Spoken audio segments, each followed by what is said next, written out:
Nah, pemirsa Hidup Sehat, tadi kita sudah menyaksikan video tentang gigi kropos, Kak Haikal. Betul. Gigi kropos ini sebenarnya salah satu penyakit gigi dan mulut yang sangat tinggi di Indonesia. Iya. Nah, kira-kira ada nggak sih hubungannya dengan penambahan usia?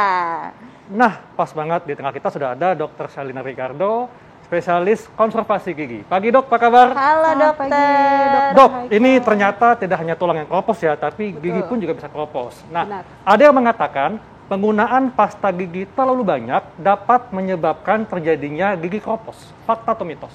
Fakta. Jadi memang, iya dok. Jadi memang sebenarnya pada intinya segala sesuatu yang terlalu banyak itu tidak baik ya dok ya. Oke. Jadi yang kita khawatirkan dalam pasta gigi yang terlalu banyak itu kadar fluoride-nya. Kadar fluoride yang terlalu banyak biasanya itu membuat gigi lebih rentan untuk kropos. Walaupun memang biasanya kadar fluoride yang banyak itu biasanya kalau yang sistemik atau yang kita minum seperti Oke. suplemen itu baru bisa membuat gigi kropos. Tetapi lagi-lagi pada dasarnya semua yang terlalu banyak itu rata-rata tidak baik. Jadi jangan lebay ya. Iya dok, betul sekali. Dokter, ngomong-ngomong soal banyak nih dok, mungkin masyarakat perlu tahu. Biasanya kan ini kalau misalnya pasta gigi nih Iya, dok ya, betul. dari ujung ke ujung Nah, gitu ya. betul. Nah jadi segimana nih yang idealnya odolnya atau pasta giginya kita gunakan? Pasta giginya mungkin sebesar setengah jari ini sudah cukup. Setengah ujung jari ini, Setengah Dok? ujung jari kelingking sudah cukup. Jadi Ya. nggak perlu sepanjang Nggak perlu sikat gigi ya. Sebenarnya Aduh. tidak perlu sepanjang itu dok, tetapi memang hanya setengah dari ujung kelingking pun sudah cukup. Oke, Dan berarti memang- cukup sedikit aja, biar lebih hemat juga dokter Betul Haikal. banget. Dan tentunya minimal sikatnya 2 kali sehari dok ya. Benar, 2 kali sehari, pagi setelah sarapan dok, dan juga malam sebelum Sebelum tidur. tidur. Yang paling penting, ya 2 kali sehari. Nah dok, ini ada lagi nih fakta mitos berikutnya. Pemirsa di rumah perlu tahu nih, plak yang menumpuk lama-lama dapat berkembang menjadi karang gigi sehingga menyebabkan gigi busuk dan keropos. Ini fakta atau mitos? Fakta, namun lagi-lagi ya. Iya. Jadi sebenarnya plak yang membuat gusi bengkak dengan plak yang membuat karies atau gigi keropos itu berbeda. Oke. Tetapi memang plak yang menumpuk yang tidak dibersihkan itu memang membuat bakteri yang berkumpul di dalam giginya lebih banyak sehingga membuat lebih cepat terjadinya karies dan gigi pun lebih gampang untuk kropos atau jadi patah atau pecah seperti itu. Berarti dia mempercepat proses gigi berlubang ya Benar dok ya? sekali Iya. dok. Oke. Dok, sebetulnya nih ketika gigi sedang mengalami proses pengeroposan, apakah ada gejala yang dapat dirasakan oleh kita? Sebenarnya kalau mikroskopik ya dok, kalau pengeroposan atau kita mungkin di bahasa kedokteran dibilangnya demineralisasi, itu terlihatnya secara mikroskopik. Namun memang kita bisa cek rutin ke dokter gigi setiap 6 bulan sekali, sehingga biasanya dokter gigi itu bisa memeriksa dan lebih tahu jika ada gejala awal atau lesi awal untuk terjadinya gigi kropos atau karies. Tapi ketika pada tahap proses tadi itu dok, apakah ada gejala nggak yang dapat dirasakan oleh orang yang mengalami gigi kropos? Misalnya kalau ngunyah jadinya nggak kuat atau ada ngilu. Mungkin gejala awal sekali dalam karies atau gigi kropos itu adalah ngilu dok. Ngilu ya? Betul sekali. Jadi kalau sudah mulai ada ngilu, tolong segera periksakan gigi ke dokter gigi. Nah dok, ini ngomongin ngilu dok ya. Ada yang mengatakan kalau sering konsumsi makanan atau minuman asam dapat menyebabkan gigi kropos. Fakta atau mitos? Fakta. Fakta. Memang itu tidak secara langsung ya dok Iya. efeknya, tetapi minuman yang asam membuat lingkungan mulut kita menjadi asam, maka bakteri itu bakteri penyebab karies atau lubang itu akan berkembang lebih subur ibaratnya. Sehingga lebih mudah sekali terjadinya karies di dalam mulut kita. Dan minuman itu asam contoh. ini sepertinya contohnya seperti soda dok ya? Betul, soda, minuman manis pun dok. Oh. Ya, minuman manis juga itu bisa membuat keadaan mulut kita sebenarnya menjadi asam. Oke, nah dok, jadi bagaimana dengan orang-orang di rumah yang mungkin suka nih minuman asam-asam, minuman Iya. manis-manis gitu ya, tapi pengen giginya tetap sehat dok. Apa nih sarannya dok? Gimana cara kita mengatasinya dok? Mungkin makan atau minum tersebut kita batasi mungkin tetap jumlahnya ya dok ya, dan juga waktunya. Untuk mengurangi makan dan minuman yang asam maupun manis itu jangan di antara waktu makan besar. Jadi misalnya snacknya nih jam 3 minum teh manis itu sebenarnya kalau bisa kita mulai hindari.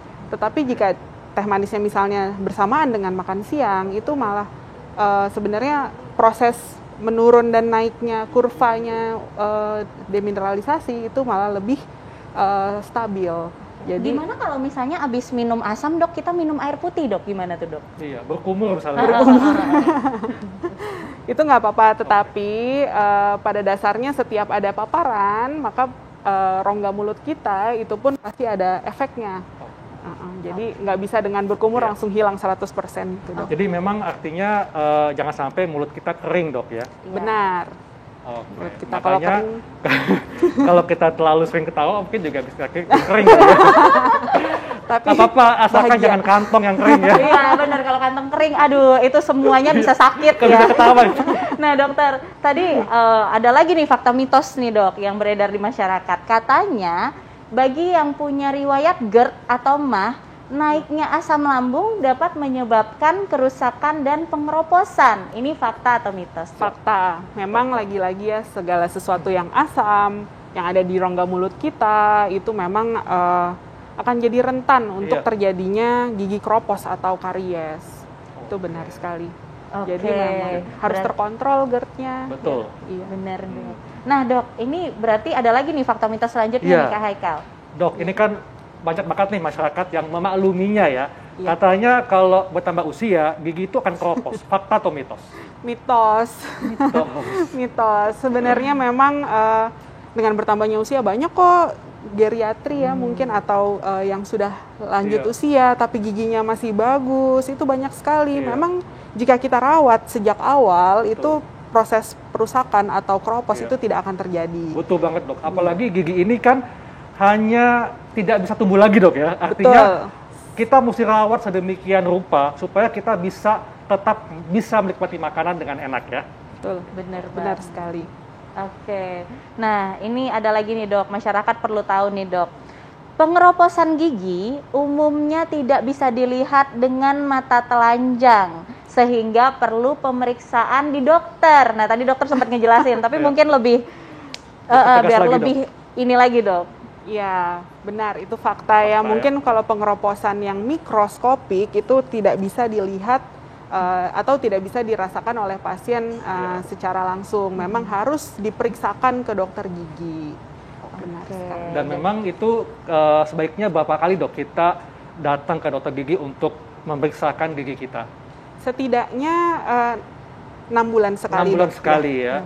Regular Jadi check-up. kita datang ke dokter gigi 6 bulan sekali meskipun tidak ada keluhan dok ya? Betul sekali, karena kadang ada yang tidak dirasakan oleh pasien, namun ketika dicek dengan oleh dokter gigi, terlihat beberapa yang memang harus diperbaiki dan juga mencegah itu lebih baik ya. Iya, setuju Jadi banget, pencegahan jauh lebih baik.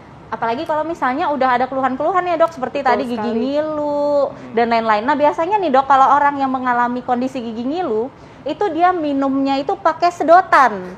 Nah ini fakta atau mitos, menggunakan sedotan ketika minum berkafein, soda dan asam, dapat menghindari pengeroposan gigi. Ini fakta atau mitos dok? Tapi tunggu, jangan dijawab dulu biar pemirsa penasaran lagi nih. Tetap bersama kami di Hidup Sehat. Nah, jadi tidak hanya tulang, tapi gigi pun beresiko mengalami pengeroposan saat usia bertambah.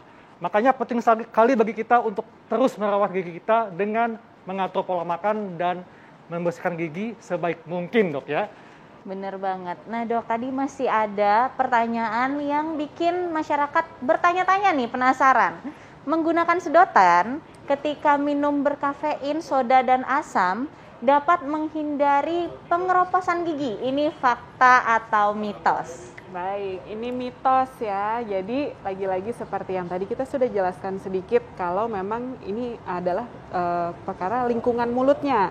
Jadi begitu ada paparan asam, seperti soda atau gula, itu pasti keadaan mulut kita pun sudah menjadi asam, sehingga walaupun memakai sedotan tetap saja akan resiko kariesnya atau resiko gigi menjadi keropos atau berlubang itu menjadi lebih tinggi. Karena meskipun pakai sedotan tetap cairannya bersentuhan dengan gigi kita dok ya. Betul sekali, dan juga kan di gigi ini ada saliva atau ludah kita yang memang sudah akan bercampur dan ada di lingkungan mulut ini, sehingga tetap akan membuat lingkungan mulut menjadi asam. Nah dok, dari tadi tuh Kak Haikal penasaran tuh mengenai mulut kering katanya. Betul. Gimana tuh Kak Haikal? Iya dok, soalnya ada yang mengatakan kalau kita mengunyah permen karet bebas gula setelah makan, baik untuk membilas asam penyebab gigi keropos. Ini fakta atau mitos? Ini fakta ya. Jadi memang mengunyah permen karet yang berbahan dasar xilitol atau yang bebas gula itu memang bisa menstimulasi saliva atau kelenjar air liur kita agar mengeluarkan lebih banyak air liur, dan air liur yang keluar ketika distimulasi itu bisa menurunkan pH atau keasaman di dalam mulut kita. Jadi memang ada beberapa cara untuk meningkatkan saliva rate atau kelenjar air liur, seperti banyak minum. Jadi kalau mulut kita terasa kering itu jangan dibiarkan, karena kalau mulut kita terasa kering nanti resiko kariesnya atau resiko gigi menjadi keropos itu menjadi lebih besar. Jadi mulai sekarang mungkin harus diingat-ingat banyak minum air putih, tapi ya jangan minum soda mungkin ya. Iya benar dok. Nah dok, ini kan kita lagi masa pandemi nih dok. Belum semua masyarakat mungkin berani ke dokter gigi, walaupun sebenarnya di dokter gigi kita sudah prokesnya sudah sangat ketat sekali dan sudah sangat aman ya dok ya. Bagaimana nih tipsnya buat masyarakat setidaknya di rumah dia bisa menjaga kesehatan gigi dan mulutnya? Mungkin sebagai standarnya ya tadi sikat gigi secara rutin ya, sehari 2 kali, pagi setelah sarapan dan juga malam sebelum tidur. Namun tetap pemeriksaan, mungkin bisa periksa sendiri jika misalnya merasa ada ngilu atau di giginya ada kehitaman, atau misalnya lagi makan ada yang tersangkut. Nah itu harus segera mencari dokter gigi untuk segera diperiksakan. Jadi jangan tunggu sampai sakit. Karena jika sudah sampai sakit, itu perawatannya biasanya tidak simpel lagi. Harus jadi bolak-balik, atau jadi harus perawatan saluran akar gitu. Jadi bukannya hanya penambalan saja gitu. Dan juga ini kan kita pencegahan untuk long term atau masa yang panjang ya. Jadi memang gigi ini, tadi Dokter Haikal sudah sampaikan, gigi ini nggak ada gantinya lagi nih.